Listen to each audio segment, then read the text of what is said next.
Yeah, but look, I think the Democrats have to find a way to genuinely celebrate some of the policy changes, because we don't want to move back to a Democratic Party that doesn't have a worker-centered politics, a belief that there should be state intervention, that there shouldn't be blanket trade. Right? I mean, just because Trump's blanket tariffs aren't working doesn't mean that the Democrats now should start celebrating NAFTA or China's ascension to the World Trade Organization. I think Biden represented a break from unfettered globalization, and separating that, and be proud of that, from his decision to run and owning up to that. And other than maybe Tim Phillips or a few people, there are very few Democratic elected officials who weren't endorsing Biden and saying something or the other about why he would have been a good president. And you can just say we made a wrong judgment and see the light of what it's come out. Steve, Congressman Gunn, always a pleasure to have you in the studio. Appreciate it. Always enjoy it. Thank you. Hey, if you liked that video, don't forget to hit the like button and subscribe to Breaking Points. If you want to see the rest of Counterpoints, go to breakingpoints.com. Premium member, and get the full uncut show every morning in your inbox on the spot. President Trump began by sending migrants from El Salvador to Kelly's prison, notorious prison in El Salvador. There were then reports that he was looking at sending people to Bolivia. There was some pushback on that. There are now reports that DHS has deported up to 12 migrants against an explicit court order, to South Sudan, a country on the brink of complete collapse and civil war. Put this first element up on the screen here. The judge has now responded again and said, look, what you need to make sure that these migrants do not leave federal custody, because the migrants who are in, we can talk about this, Kristi Noem was up on the Hill yesterday making this argument again. Rubio is making this argument as well, that, look, these migrants, we'd love to follow the court order and return the ones that the court has asked us to return, but we don't hold them anymore. Well, Kelly has them. I was like, oh, well, what about this invoice where you're paying them to keep them? Doesn't that suggest that you have some control over them?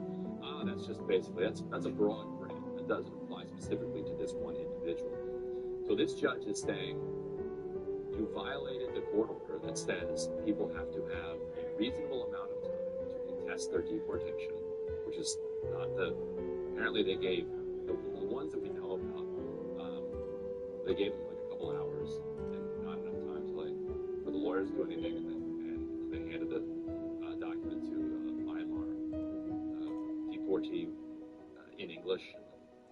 The person doesn't speak English. They said that's not enough time. You have to give them enough time. So you have to keep them now in your control under humane conditions, so that if I ordered you to return them, you can't come back with some catch-22 argument of too bad, already let them go.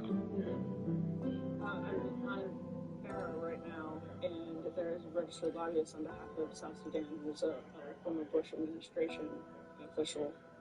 So that's Who's in it? Joseph Slavic. But that's what, I mean, it was Vocal Group when we were looking at, what was it, Libya? The attempted deportations. It was Libya, wasn't it? I'm trying to remember a couple of weeks ago. Yeah. And Libya then said they said they wouldn't allow it. Yeah, I don't remember. So, to be clear, we have no idea whether or not the lobbyists facilitated that, but I did reach out to them and never got a response, which is interesting. So I'm really curious why they're making these. I think it's very interesting what negotiations are happening behind the scenes with African countries to make these deportations happen, because the United States obviously is competing with like Belt and Road in Africa and is trying to have relationships with some of these countries in ways that compete with China or provide leverage over China. So there could be all kinds of interesting stuff happening behind the scenes as to why they're making decisions for random country deportations, basically. And it seems like this fits into the Stephen Miller, I want spectacle type of action, like to send somebody into a completely war-torn area. Yeah. Yep. Where God only knows what type of conditions they're going to face. It feels in line with his policy of like let's make this as vicious as possible, which discourage any migration.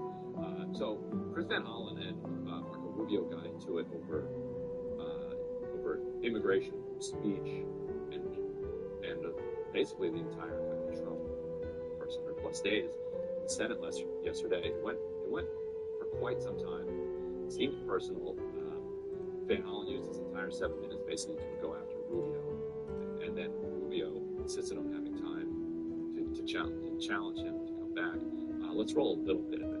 I have to tell you directly and personally that I regret voting for you for Secretary of State. I yield back. May I respond?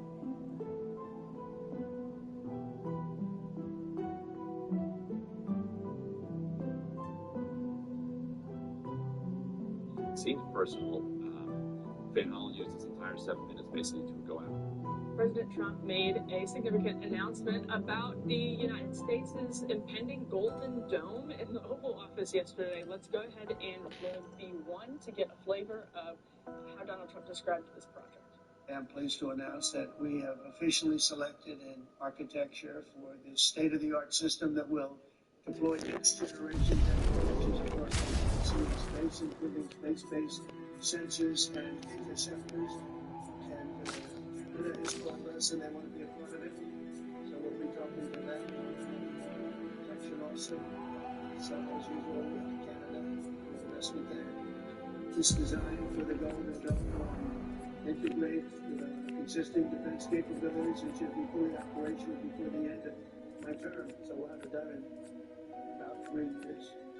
Once fully constructed, the Golden Dome will be capable of intercepting missiles even if they are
I'm ready.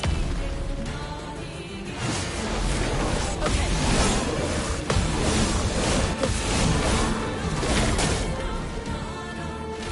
No margins ever.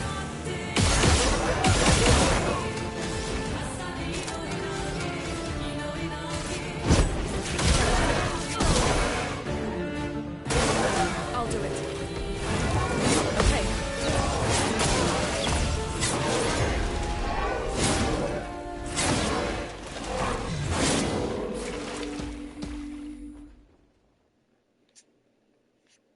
And even if they're launched from space, and we will have that system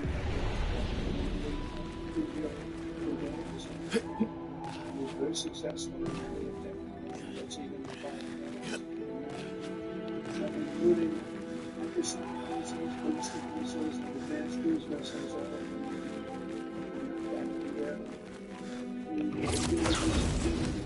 President Reagan started 40 years ago, forever ending the missile threat. American armament and the success rate is close to 100%. It's incredible when you think of it. We should be very excited here. I'm also pleased to report that the one big beautiful building includes $25 billion for the growth and development.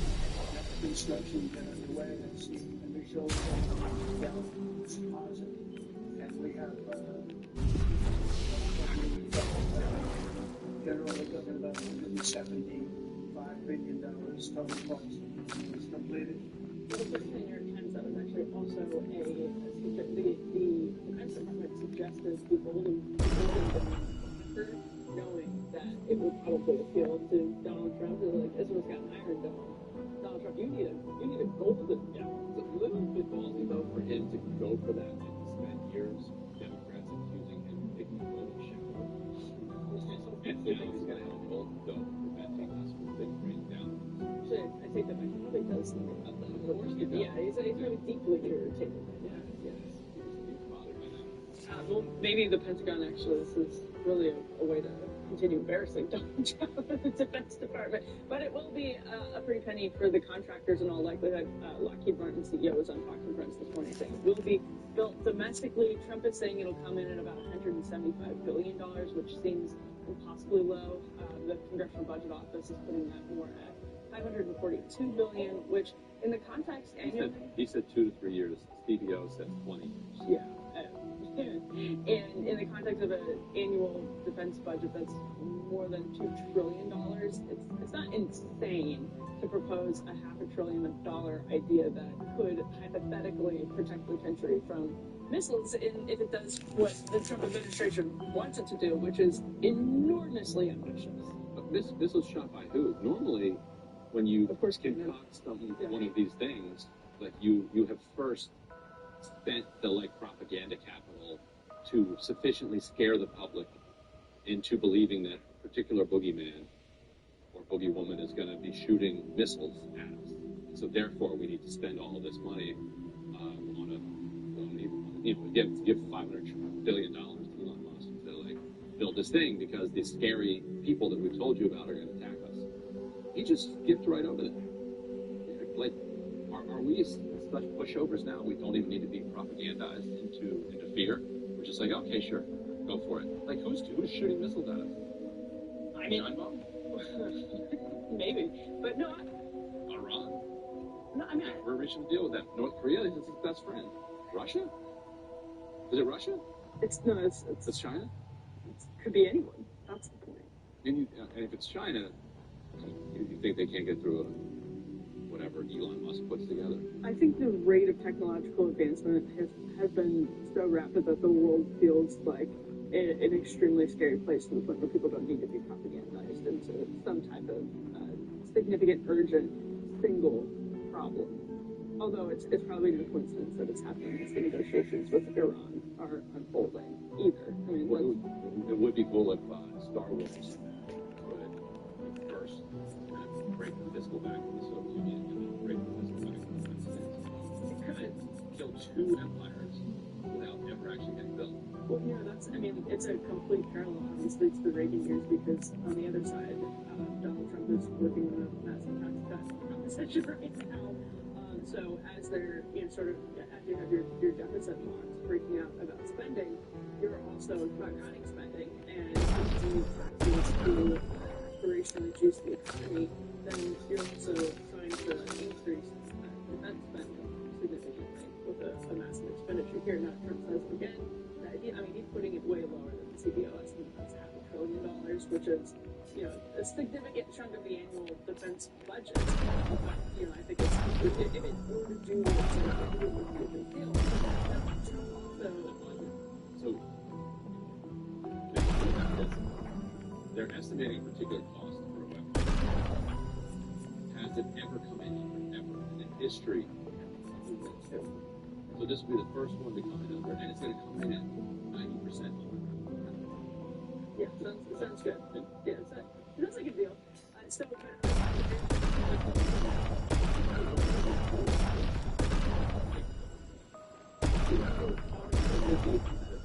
With the rest of the contractors.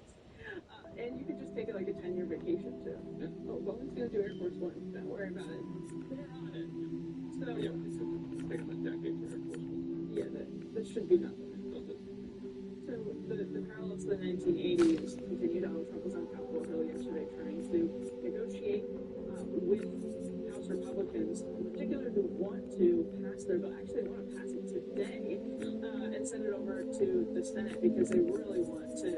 First of all, Johnson set an genuinely arbitrary deadline of Memorial Day, but from his perspective, if you don't set a deadline, then it's going to bleed into the fall. And so I think they want to do this by 4th of July from the Senate side. We'll see how reasonable that is, but they actually were marking out the bill until 6 a.m. just today. Once again, all those staffers pouring out for them tonight. They've had a rough couple of weeks, but let's take a listen to Donald Trump after that meeting, chatting with reporters, and bear in mind that this is, I think, it parallels with the 1980s in an interesting sense that Republicans are trying to get a government stimulus to the extent that you can call it that, while also blowing up the deficit.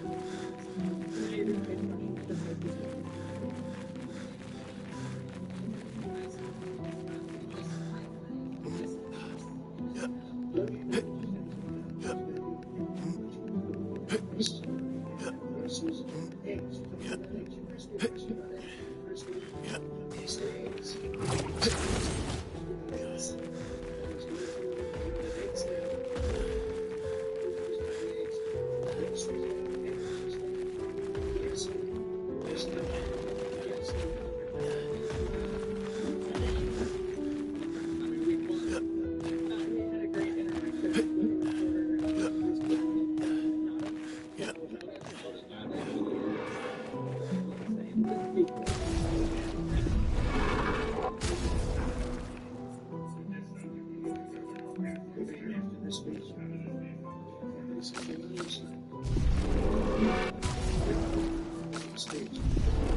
Standing next to Donald Trump, trying not to bust out laughing the entire time.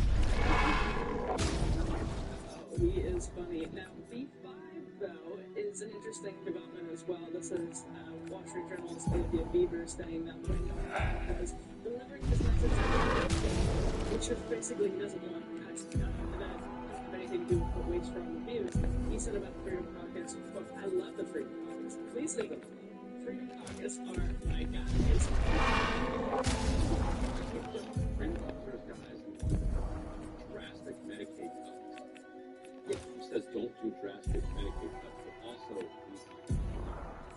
goes back to that thing where like, the number one thing he cares about is keep people young. And freedom causes people clear that they like it. And he prefers that.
coming.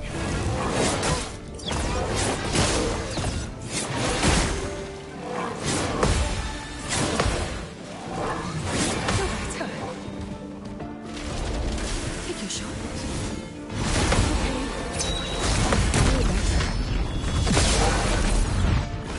My, what lovely feet.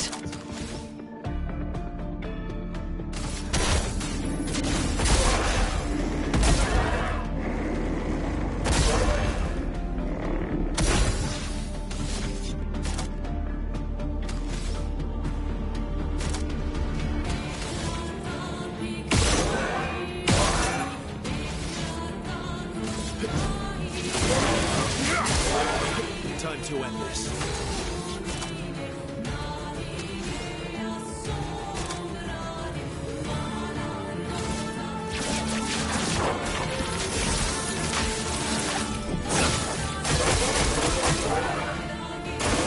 Oh, really?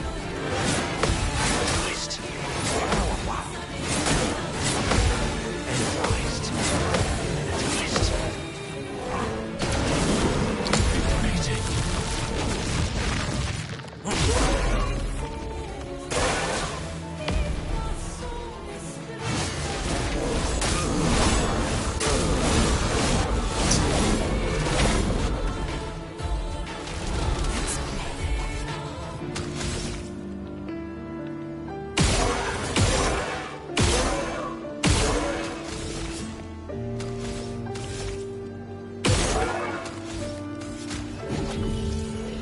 Get up.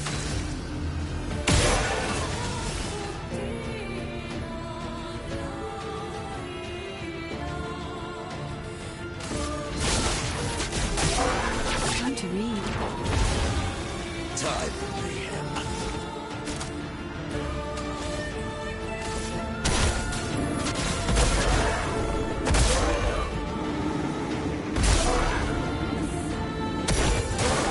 Watch out!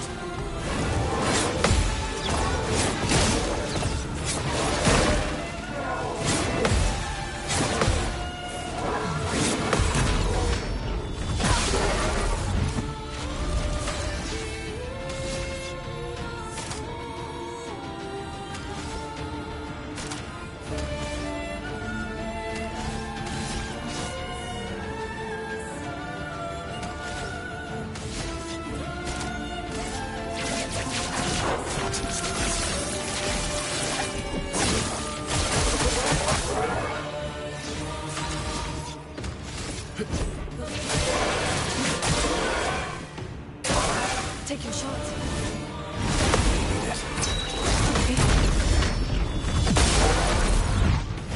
So much power.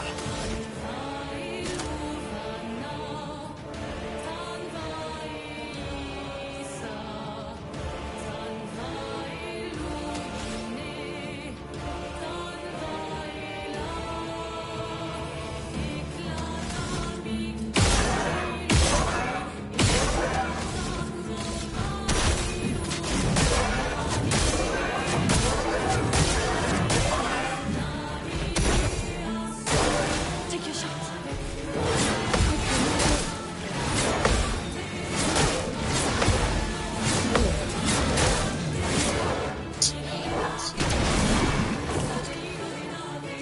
Let's have some fun.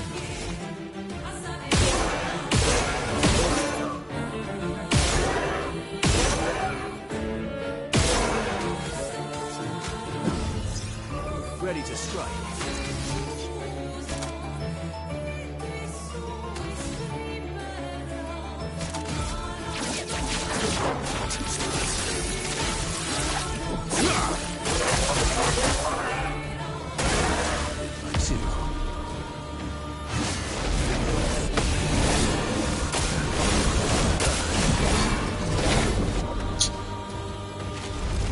Look out. Invigorating.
ready to evade.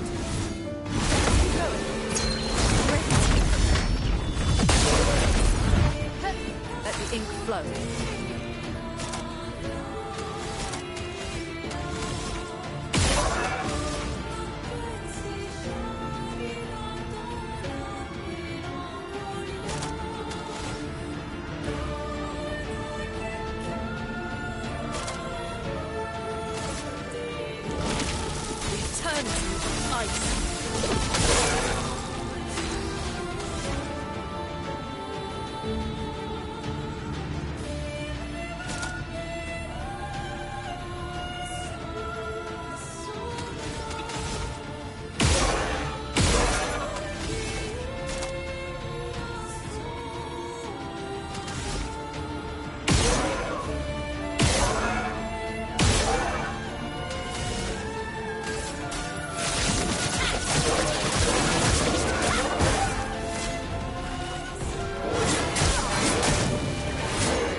Fuck, I keep fucking that shit up.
strike.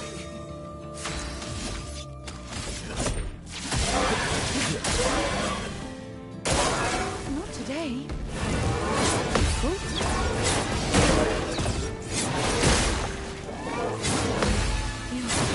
That's our home. Sweet taste of battle.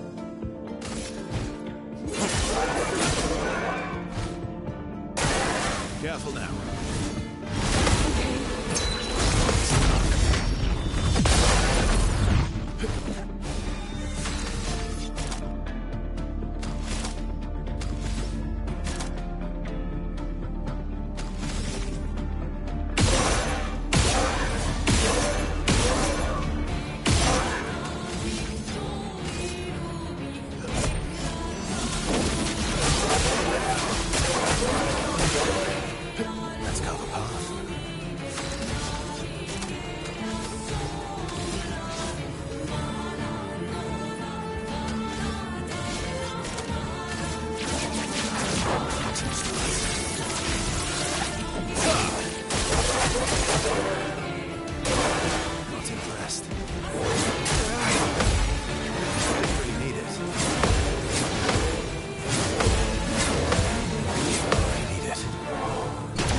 energized.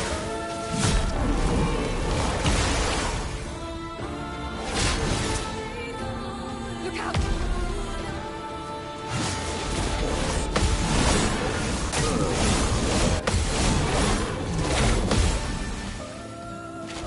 My turn.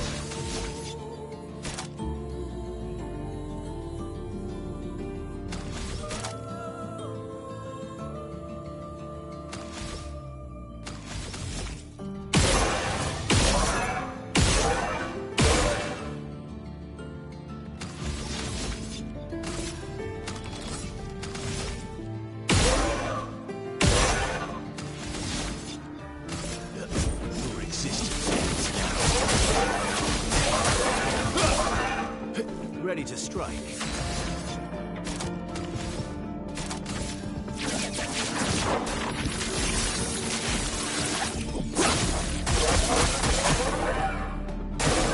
Incoming.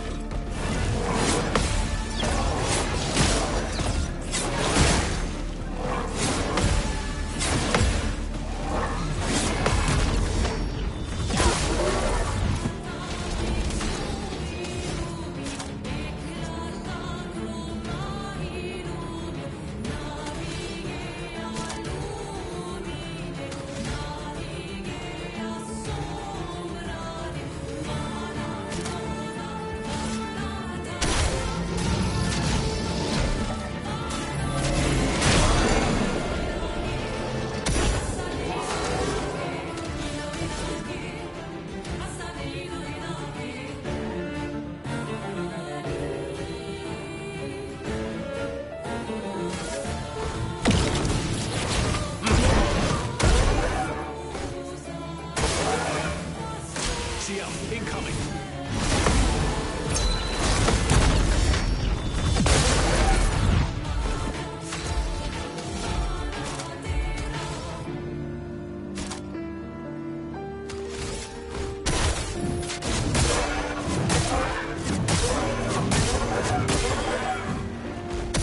Ready to strike.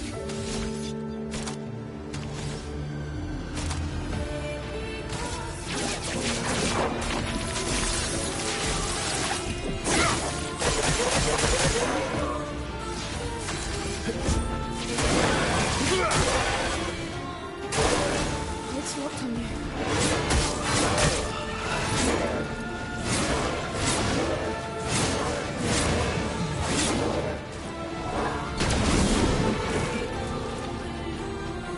Ready to strike.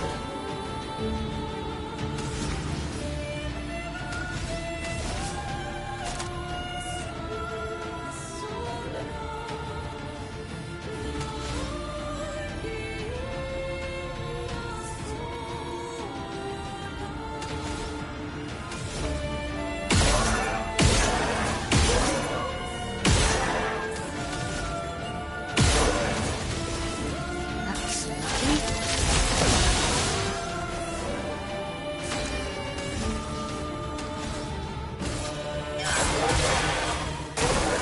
Incoming.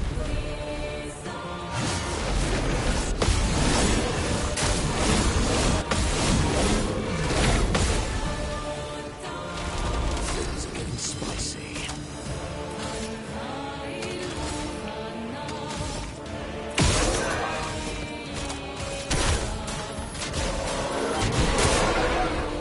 Roses.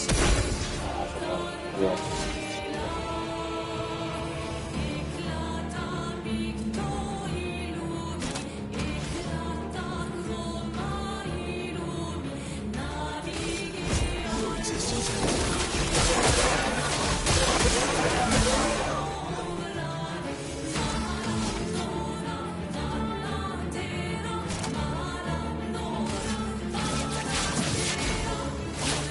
Brave. That's more like it.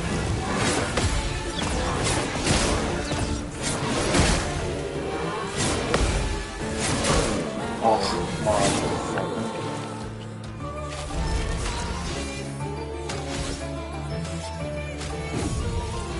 You're outmatched.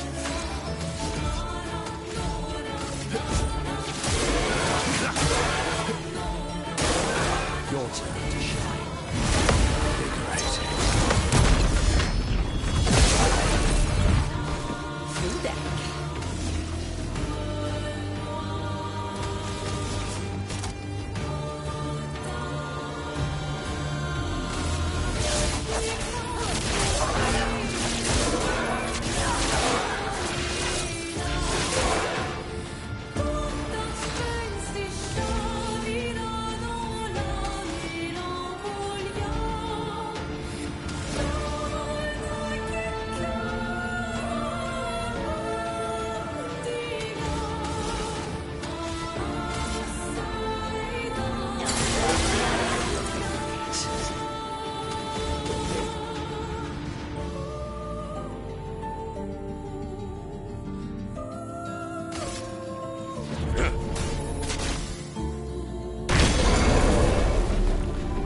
So much power.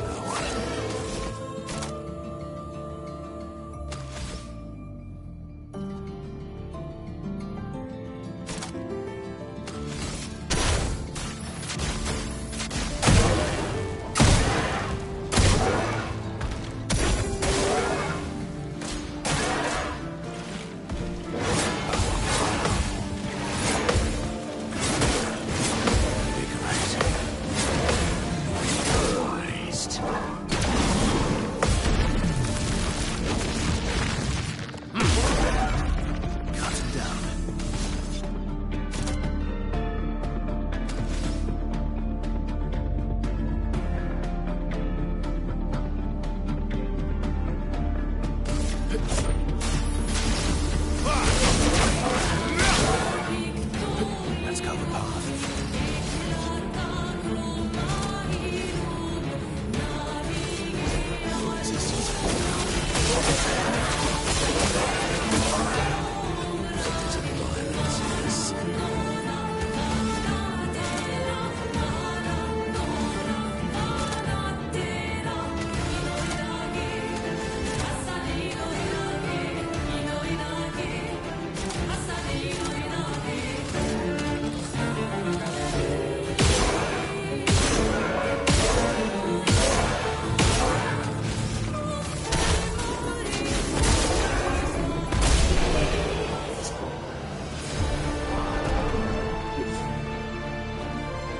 We did it! Let's go!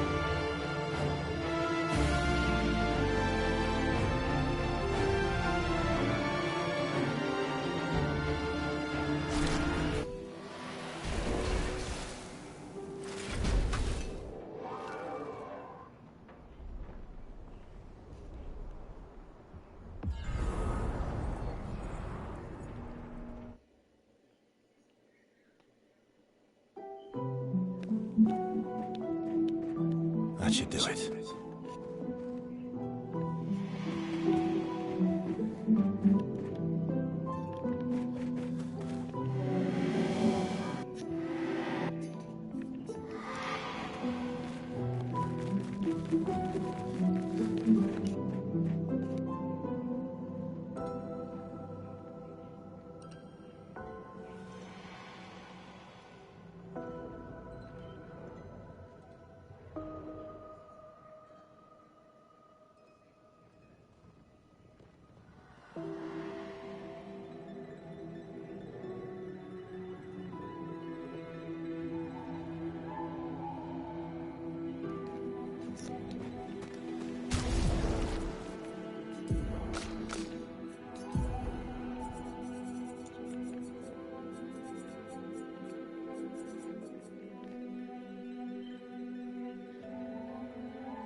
Lovely to see you.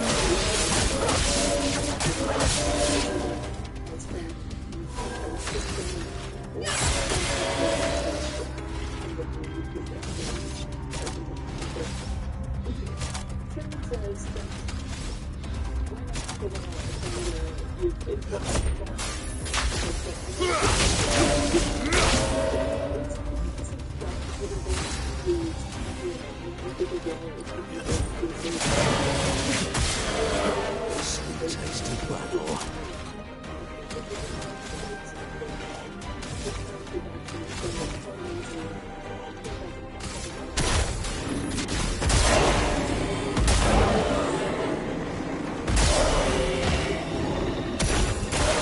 Oh yes, I love a dance.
Let's finish this. That's more like it.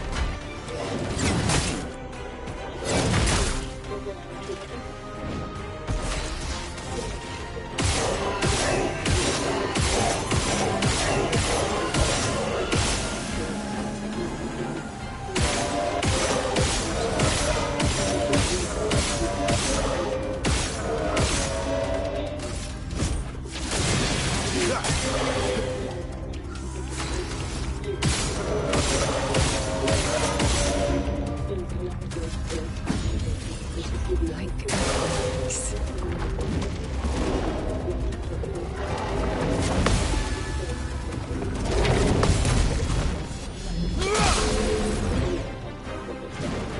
The fun begins.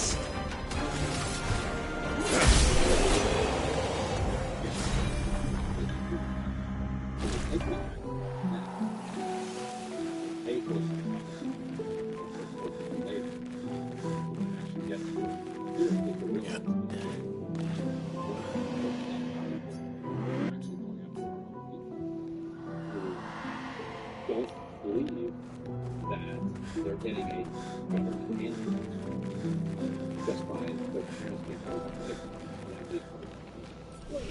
they don't know why. This is helpful. It's Or for our parents, or for our children who are suffering. it's particularly difficult when it's juxtaposed with other elements of the bill. For example, massive corporate tax cut. So if you're going from 21% to 15% for corporations, yes, there would be there's some projections that say this would be tax relief. Every projection basically says this would be tax relief for the middle class. The question is it more tax relief for the rich than it is for the middle class? And that's going to depend on what happens with health. But I think it's especially difficult when you're passing big corporate tax cut to then also go after appropriate waste, fraud, and abuse on Medicaid. I think that's something that people like Chip Roy are aware of and know that needs to be done sensitively, but also are saying we've staked out the amount of the amount of political capital that we have put behind Doge, for example. If you're Chip Roy, if you're a Freedom Caucus member, if you're a Trump-supporting member of the House of Representatives, your district is pro-Trump, you have put political capital on the line for Doge to cut waste, fraud, and abuse, and to cut government spending. And now you're being asked to support a big spending bill. It raises the debt ceiling by $4 trillion. I'm reading the reference here from Politico, what's in the bill right now. It spends $3.8 trillion to lock in the tax cuts. There's the car loan deductions, so interest and car loan deductions. That's a good thing. Child tax credit increased by $500, although some people really want that to be a lot higher. Great tax hike on university endowments, so that goes from 1.4% to 21%. But it would cut $625 billion through Medicaid, that right now, as Politico puts it, is put largely through New York requirements. And as PBO puts it, would quote meet the 8.6 million US people posting there. Health insurance, it phases out clean energy programs, which have been sort of, I'm not a fan of most of what that's done. It has been something of an industrial policy in localities around the country over recent years. They do want to cut back food stamps on certain education programs. So the headlines, if this bill passes over the next year or so, are definitely difficult. The bill also had a big corporate, or goes out, a big corporate tax cut. Yeah. And all that stuff too. It's also idiotic just on a fiscal level in the sense that, oh, you're going to save money by taking 7 million people off health insurance. Okay, let's explore this magical thinking for a minute. Are these 7 million people going to get sick? Because that's great. If that's the case, it will take 7 million people magically move to any disease for the next 7 years or after. Probably not going to happen. Those people, instead of going to their doctor, go to the emergency department and send them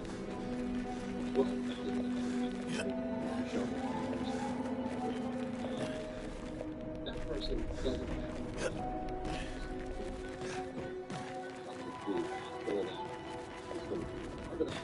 send the bill there's a chunk of if these people are still getting sick, we as a society are still treating them.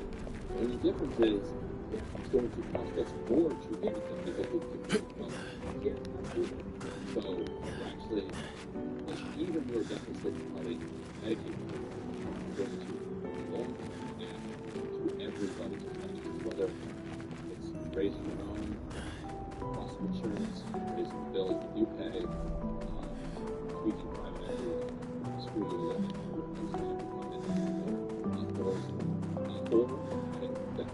the only person, or the only group of people that our system is good for right now is the same people that benefit from this. Yeah, so, like, it's not people, it's not the government, because we just have this mixed system that's like democratic social subsidized. And I don't think anybody wants to pay